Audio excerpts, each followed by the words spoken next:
How's everyone going today? This week is pretty exciting for movies with Avengers Endgame coming out tomorrow, actually. There's so much hype and anticipation for this movie just based on the fact that it's going to close out so many different storylines, but also now that it's gotten such great reviews from critics all over the world. Because of that anticipation, I wanted to look back at some of the best superhero movies that we've ever gotten.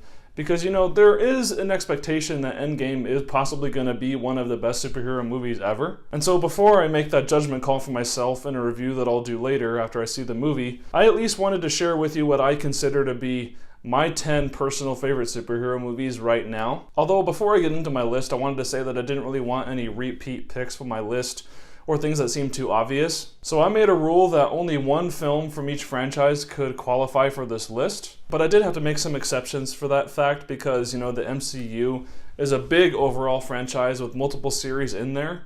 So I allowed multiple MCU movies to make it on this list because there's different series that work within each other within that whole entire universe. Otherwise, I try my best to make this as varied as possible, showing off my personal taste while also giving enough of a difference between each movie to be interesting. So with that, I hope you enjoy the list. Thanks for watching. How fitting is it that I should mention one of the most ambitious superhero movies ever on the list of the best movies in that respective genre? Sure, Infinity War has its issues that have stuck with me, but upon revisiting it recently, I found that this Avengers film has endured as the best of the bunch. It shouldn't have worked given how many characters, subplots, themes, and intense action scenes are thrown into the mix. Yet, the manner in which the entire production seamlessly came together in the editing room is an astonishing achievement. And unlike other 2+ hour movies that can occasionally wear me out physically and or emotionally, Infinity War breezes by since it feels completely comfortable with existing in the moment, and I can't wait to see how Endgame concludes this storyline. People claim that Deadpool and Teen Titans Go to the Movies were the self-aware parodies of superhero movies that we needed, but I have two arguments against that. One, a TV show called One Punch Man does that 1,000 times better, and two, the Lego Batman movie does similar things, but it's ultimately the better movie. I say this because it's not one of those movies that sacrifices storytelling and filmmaking by riding solely on the hope of delivering good jokes. This hysterical spin-off of the Lego movie actually has a compelling story, one with more well-rounded characters, emotionally impactful moments, and effective commentary, things which the Deadpool film and some MCU movies simply did not bring to the table. And of course, the humor is absolutely on point, delivering punchline after punchline at an astonishingly high success rate. This is seriously the best DC movie we've gotten since the Dark Knight trilogy, and Warner Brothers will be hard-pressed to surpass it. At this point, Black Panther has been so incredibly overexposed by the media that many now wince at the thought of considering it a good movie. Even so, Ryan Coogler's entry into the MCU, while marred by some bad CGI at times, is so full of life, identity, and reasons for it to exist outside of the bigger universe that I can't help but acknowledge how well it works as its own thing. Pulling influences from James Bond, The Lion King, and relevant social themes, Black Panther does well to not only be a satisfying blockbuster, but it's also one of the few MCU films to actually mean something. Moreover, it stands as a rare superhero film to have genuine thought put into all aspects of the filmmaking, especially the mise-en-scène, or otherwise known as how the whole entire production is designed. Try to separate yourself from the hype and vitriolic political discussions surrounding it, and give it another chance, for I know that I certainly appreciate it more upon each rewatch.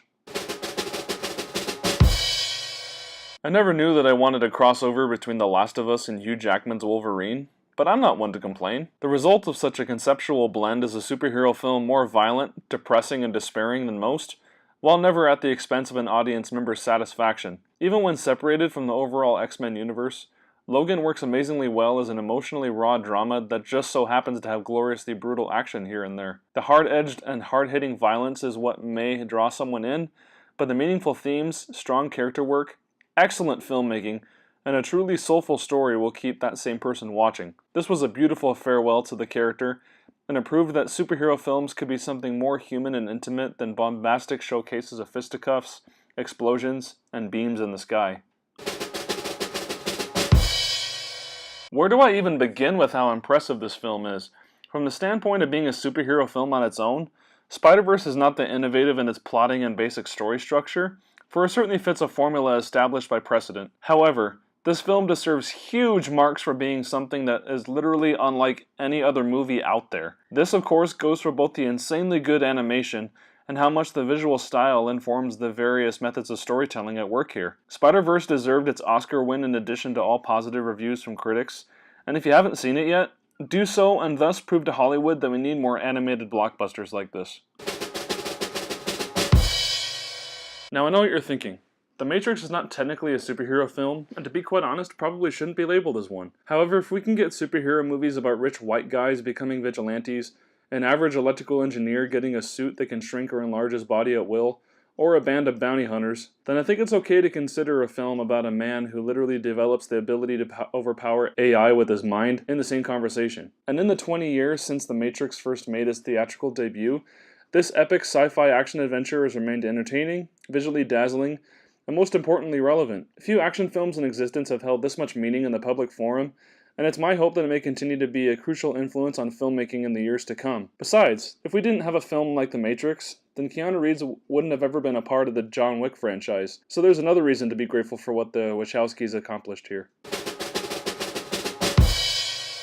In what feels like the true sequel to the original Avengers, Civil War does something that few superhero films dare to do, and pulls it off extremely well. Not simply pitting heroes against each other, but doing so in a way that makes logical, political, and even emotional sense. Despite a marketing campaign that tried to make a big deal out of the whole Team Cap versus Team Stark thing, the conflict between the two factions of heroes makes for a much more compelling conflict than you would initially think. I often find that some of the most interesting themes, at least to me, come from exploring how different people react to violence. Civil War delves into the relevant concepts of terrorism and collateral damage from the perspective of superheroes having free reign on global catastrophes, and thankfully doing so without resorting to a bunch of explosions and destruction. And while it is in fact an extremely fun and well-paced action film, the violence feels personal because all of the things I mentioned, and for remaining on an intimate level with its characters. This has been my favorite MCU film since its release, and it grows on me more with each revisit.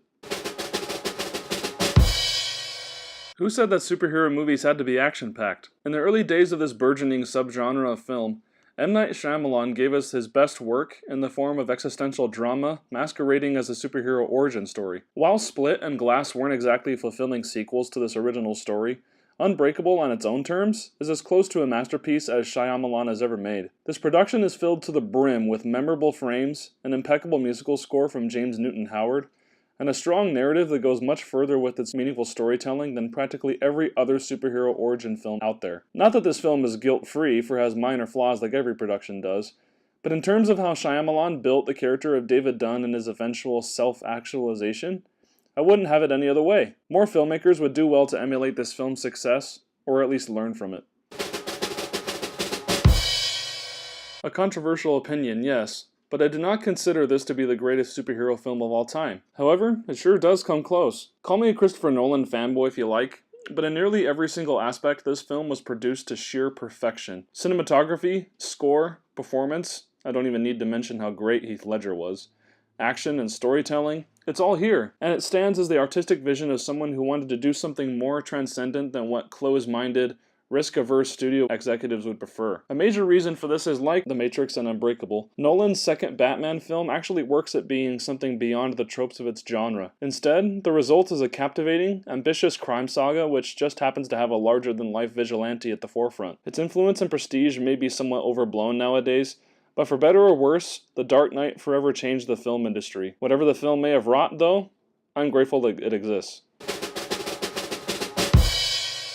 Of course it's The Incredibles. This film is so great that I wouldn't bat an eye at someone calling it flawless. The only thing which holds it back from being perfect is animation that has admittedly become slightly dated over time. Even then, the way in which lighting, storyboarding, and shot composition is utilized proves that Pixar has allowed true creative freedom here, in which the amazing artist Brad Bird led a team towards making an astounding piece of cinema. Apart from the pitch-perfect filmmaking though, what exactly about this Pixar effort is better than every other superhero film out there? For me, it has to do with the fact that it places the superhero myth on a level that is relatable to every human being, men, women, and children alike. The former is arguably most applicable to men struggling with how to filter their masculinity, but the point is that never have superhero films managed to be this fun while also contemplative about the human experience. Given how extremely well made it is too, I suspect that The Incredibles will age the best, especially now that its sequel has taken things to other great places. Those are my top 10 favorite superhero films, Please let me know what your favorites are in the comments as well or on social media. I'd love to hear about that to create a discussion about it. Otherwise, look forward to more videos pretty soon. I have a surprise Retro Movie Minute video hopefully coming on Friday. I'm going to work hard to make sure that happens. And of course, I see Avengers Endgame tomorrow, so I'll do my best to get a review out for that when I can. Please check out my Facebook, Letterboxd, and Instagram pages and the links in the description below.